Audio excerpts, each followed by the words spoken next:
It's no secret that Hollywood's favorite pastime is remaking things people like and changing them completely. Take Frankenstein's monster, for instance. Even if you've never seen a movie that came out before Dumbledore did, you will most certainly recognize this design. He's big, he's green, he's the Incredible Hulk meets John Kerry. However, tall, dark, and gruesome here bears about as much resemblance to the character in the original novel as your average SNL sketch does to comedy. So for this Halloween, we're showing you what your favorite spooky adaptations should really look like. After all, you can't spell book without boo!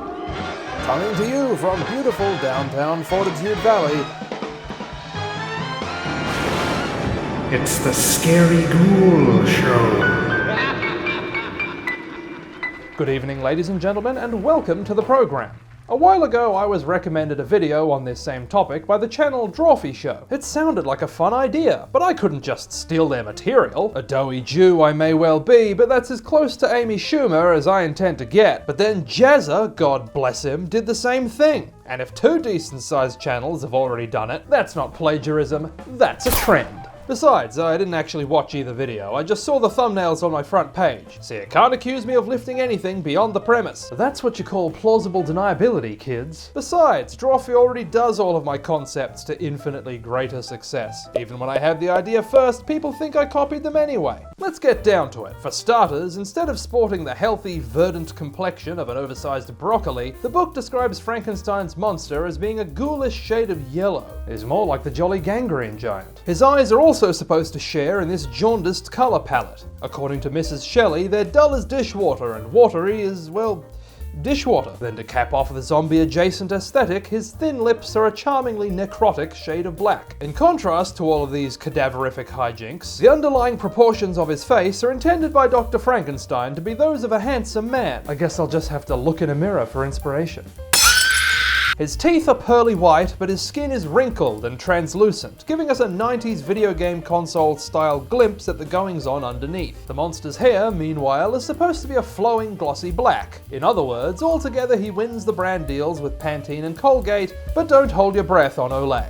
We as a species have been put through 3 entire films called The Thing, and yet somehow not even one contains the phrase, "It's clobberin' time." All are based on a 1938 novella called Who Goes There? In the first adaptation, they took the story's premise and removed the premise, swapping the book's shape-shifting space invaders for a blood-sucking vegetable man. Meanwhile, the 80s version brought back the extraterrestrial identity theft, but changed the ending. And the beginning, and also, funnily enough, the middle as well. You know what the movies do have in common, though? They all completely ignored what the Thing looks like in the book. It rocks up to Kurt Russell's doorstep, already transmogrified into a husky. The 2011 version looks like a leftover prop from Starship Troopers, and the 50s design is basically bootleg Frankenstein. The actual Thing, as per the book, ought to have 3 gleaming red eyes. That's one for each time Tinseltown flunked reading comprehension and didn't put them in the movie. The source material also makes a big deal out of the expression of thin-lipped hatred and rage that is permanently etched onto this creature's face, like some kind of intergalactic Alec Baldwin. Its skin is supposed to be very blue and rubbery. Less violent body horror, more Violet Beauregard. As for its physique, the upside is he's built like Steve Rogers. The downside is it's pre-serum Steve Rogers. What's more, this alien travels light. It rocked up to planet Earth a million years ago in nothing but its birthday suit, which turned out to be just a tad underdressed for the prehistoric Arctic. The Thing in the novella is also decidedly tentacle forward. Not only does it have 7 tendril-like digits on each of its 4 tentacular limbs,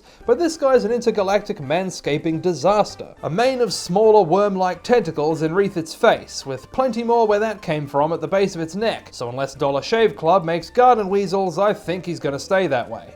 For Dracula, I suspect Hollywood was inspired by Thomas Edison. From doing a Johnny Depp impression to cosplaying as Valentine's candy, they figured out 2,000 ways not to make it remotely accurate to the source material. If that's the most faithful adaptation, my name's Cardi B. The Count's face is actually described in quite specific detail. In Old Bram's original writings, he's a geriatric beanpole with a thin, aquiline nose. That's the diplomatic way of saying he's got a hatchet beak that'd make a toucan jealous. Supposedly, he has somewhat peculiar nostrils as well, though somehow that feels like it says more about the observer than the vampire. Additionally, by reading the novel, I have deduced that Dracula is a Looney Tunes fan. Just like Daffy Duck getting dollar signs in his eyes when there's money to be made, Vlad's irises turn the colour of blood when he's got a hankering for a swig of the old jugular juice. He has high cheekbones with slightly hollowed cheeks, as well as big bushy eyebrows which are making like Amazon's employees and threatening to unionize.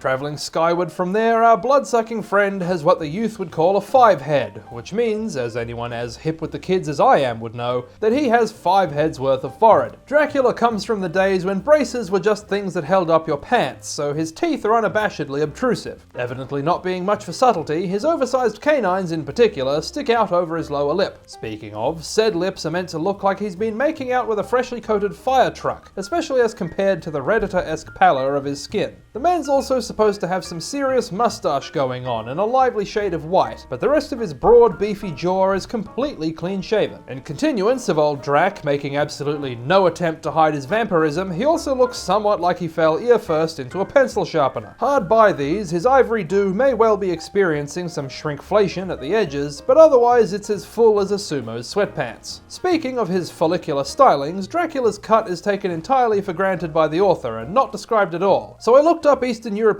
aristocrats of the period for pointers. I suspect a centuries-old codger like Dracula wouldn't be the most fashion-forward chap, but short hair seems to be hot stuff for a few decades either side of the book, so say no more. Actually, I will say one more. Dracula dresses in all black. The novel even specifies that there's no colour in his outfit whatsoever. No colour? What kind of weirdo would choose to look like that? I know Gollum's not a horror movie monster, but hey, I've got a whole video to fill. You almost certainly know what he looks like in Peter Jackson's movies, but this doesn't quite jibe with how he's described in his debut, Tolkien's 1937 book The Hobbit. Bilbo finds there not a pasty, emaciated exhibitionist with one too many personalities, but rather a small prattling mariner with dark slimy skin and a gaunt mug. Its eyes are big, green and glow in the dark, the kind of look that could get you accused of cultural appropriation by Chernobyl. He also has 6 teeth, one for each extraneous hour in the Hobbit trilogy's runtime. Particularly notably, in the book, he wears clothes. As in, real clothes, not just a grotty little modesty rag. The story has Gollum go over the contents of his pockets, plural, and as it happens, there's quite a lot in there. Goblin's teeth and fish's bones, wings of bat and sharpened stones, just to name a few. So unless there's a TARDIS in the man's pockets, that kind of storage space would suggest a full outfit to go with it. Additionally, he has long digits for grasping groupers, tickling tuna, and manhandling mackerel. He's also developed large web-toed feet for paddling around his lake. Wouldn't have picked Tolkien for the Lamarckian type, but there you go. For anyone wondering why Gollum of the silver screen so little resembles Gollum of the printed word, we do have to cut old Petey some slack. Gollum, as you see him in the Lord of the Rings trilogy, is pretty bang-on accurate to how he's described in the Lord of the Rings book. It's just that somewhere between 1937 and 1954, Tolkien clobbered the little rascal with his big old retcon stick, turning him from the Riddler from the Black Lagoon into a warped and ravaged vestige of Andy Serkis. And then J.R.R. said it was totally actually Bilbo's fault for getting the story wrong. There's a fundamental problem with the 2 screen versions of Pennywise the Dancing Clown. Both deliberately try to make him creepy from the get-go, but that completely undermines the story. Pennywise tricks the protag's brother by looking harmless, not like he was summoned with the Necronomicon. He needs to seem normal at a glance to make sense, but the day Hollywood learns the meaning of the word restraint is the day an entire armada of pigs soar clear over hell's frostiest glacier. So I guess there's no point in dwelling on it. The story is initially set in the 1950s, so Pennywise ought to be modelled after clowns from that era. These fools weren't scrawny pretty boy Swedes, they were men. Real men. Doughy, middle-aged men. As per standard clown contractual obligation, Pennywise has a bulbous red nose and a painted white face. The book initially describes him as resembling a hybrid of Bozo the Clown and Clarabelle from the Howdy Doody Show, a couple of popular TV clowns of the period. Though Stephen also states that if Georgie had seen Pennywise a year later in 1958, the clown would have reminded him of Ronald McDonald. This would have been exceptionally clever of Georgie, seeing as Ronald McDonald wasn't created until 1963, and the way Ron looks now didn't come to be till even later. Glaring lack of research aside, all of these share the oversized painted-on smile described in the book, as well as the magnitude of drawn-on eyebrows that would make the Real Housewives of Derry jealous. From reading these excerpts, I kinda I get the impression Stephen King's making stuff up as he goes along. The descriptions of Pennywise's eyes go from yellow to blue to silver, and the tufts either side of his otherwise deserted scalp change from red to orange. The man's color palette makes Michael Jackson look tonally consistent. Speaking of, his balloons are supposed to come in a range of hues, by the way. Not just red, Bill Hader. But more than that, the book says Pennywise has a big orange ruffle around his neck, matching the color of his oversized buttons. But in the first scene, it also mentions his big blue tie. The buttons come up repeatedly throughout the book, though they turn into pom-poms at some point.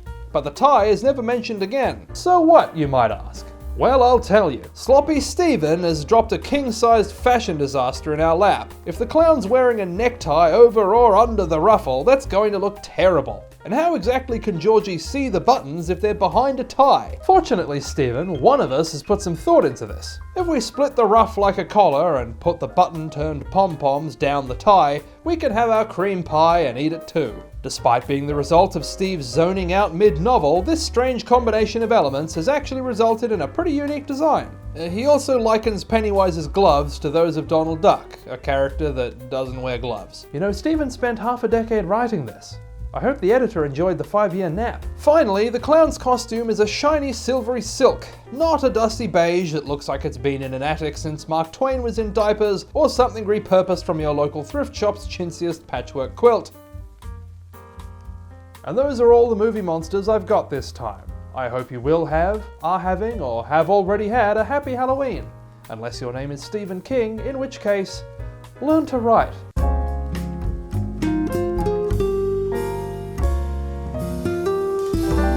Let's play a game. I'll draw someone famous, and the first 3 people to guess who it is in the comments get a shout out when I tell you the answer in the next episode. Congratulations to anyone whose guess last time was Reverend Al Sharpton, activist, pundit, and former plus-size tracksuit connoisseur. The Bubonic J transmitted their answer loud and clear, taking first place. Burning Dwarf made short work of this one, blazing a trail to second, and B. Applejuice's efforts bore fruit, bringing them to third. Well done, everyone. Thanks for playing. As a result of being buttressed by a not insignificant underbite, the lips on this week's subject are so small and tight your crowbar will look like a coat hanger before you successfully pry those things apart. This person also has an aquiline nose. That's the diplomatic way of saying they've got a hatchet beak that'd make a toucan jealous. You know, it's even funnier the second time. Their big, dark, glassy eyes are reminiscent of something you'd find tied to the roof of an off-roader, with a jaw that, even without the aid of a good shock, is already well on its way to hitting the floor. Now who could this be? If you know who that was, let us know in the comments. I'm told the algorithm's new favourite thing is viewers watching more videos from the same channel, so perhaps you'd enjoy our previous Halloween specials too. But this has been the Harry Gold Show. So until next time, stay safe, and God bless.